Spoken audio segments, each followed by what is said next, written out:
Sorry guys, I know this episode is normally uploaded on a Friday, but I ended up in hospital. So I went to bed Thursday night, woke up about 3 a.m, terribly sick, was sick all day long, and I couldn't keep any fluids down. And then around 6, 7 p.m. at night, I started getting real bad pins and needles in my hands and my legs, and then my fingers started closing up, still couldn't keep any fluids down. So I went to hospital and they whacked me on fluids or whatever, and then out came out yesterday. So I'm all good. But so last episode I mentioned disappearing back to the army life after post-operational tour leave and being able to like just bury everything deep and get on with it and operate at a level that I could, and just kind of like escape from whatever world you was back in your personal life. So those post-operational tour leave was probably like the worst 6 weeks of my life, and that's just because I didn't have a fucking clue what was going on in my mind.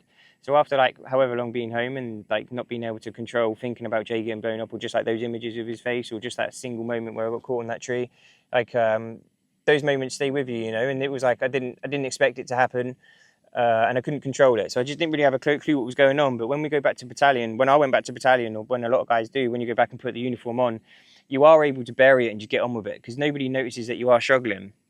And I think the reason why we do that is just simply down to, well, not simply, but I think it's a lot to do with like our identity and identifying as a soldier. So when we put that uniform on, you know, it's almost like our protection. It's a protection layer against like any of that kind of mental health problem, because we're back in that world. We're operating as a soldier. So it's in the same kind of thing, which you'd think would like be bad and give you kind of flashbacks. But I think it kind of like it weirdly helps in some way.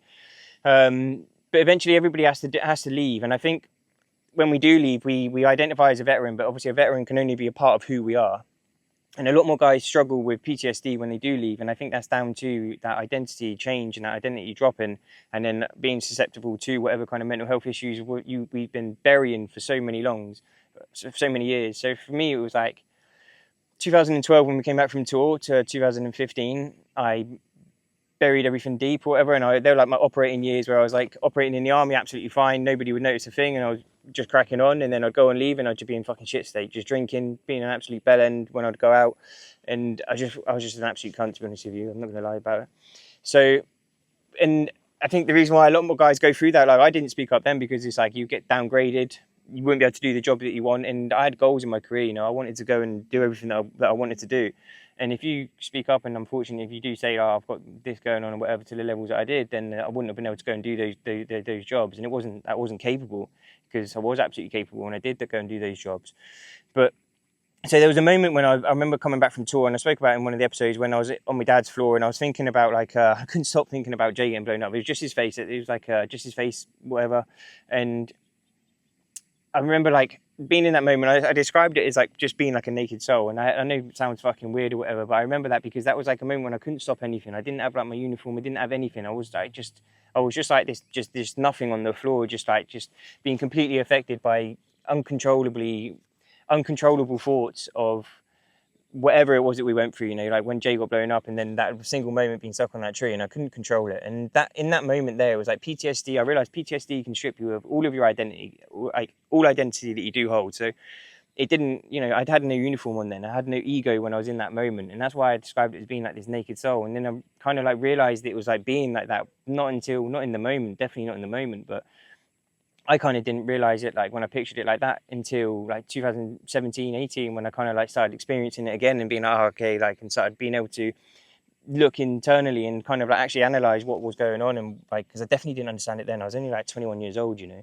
So only when I put the uniform on was I able to operate. But at some point, everybody does have to leave. And that's something that we all do have in common. You know, it doesn't matter whether you served in the infantry, it doesn't matter whether you was boots on the ground or whether you was, you know, just back in wherever you was. It doesn't matter. If you served a sustainable amount of time and you identified as a soldier, we all have to go through that transition. And so for me, it was like, I'd done selection at 15, done army selection at 15. I was 16 in 1 month when I joined the army. So I'd done 10 years as a soldier. I went from schoolboy straight to soldier, you know. And I think like when you go home on leave, I think obviously, of course I was going to feel out of place. And then when I left, I didn't have any identity at all. All my identity was built from being in the military. And that's something obviously I'll come on to when I do leave. I was like a few episodes away, but we all do have to go through it. And I think it's something that I've always kind of like held close to me, just simply because I realised that. And I know that I've still got a lot of friends in the military that did go through a lot of shit.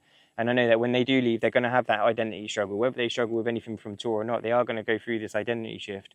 And once a soldier, always a soldier. But one day you will be a veteran. And even then, as we said earlier, a veteran can't be your whole identity. It's just part of your identity that keeps you going.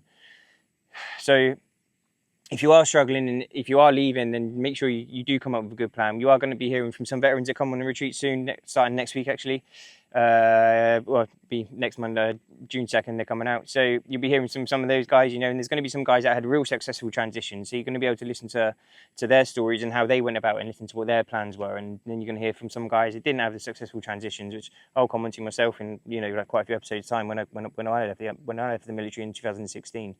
But if you are struggling, guys, then do go and see somebody. You know, you've got Combat Stress, Royal British Legion, any of your regimental associations. If you're an ex-Tiger, you got Mark O'Brien, who was ex-1 PWR, RCMO, regroup counselling.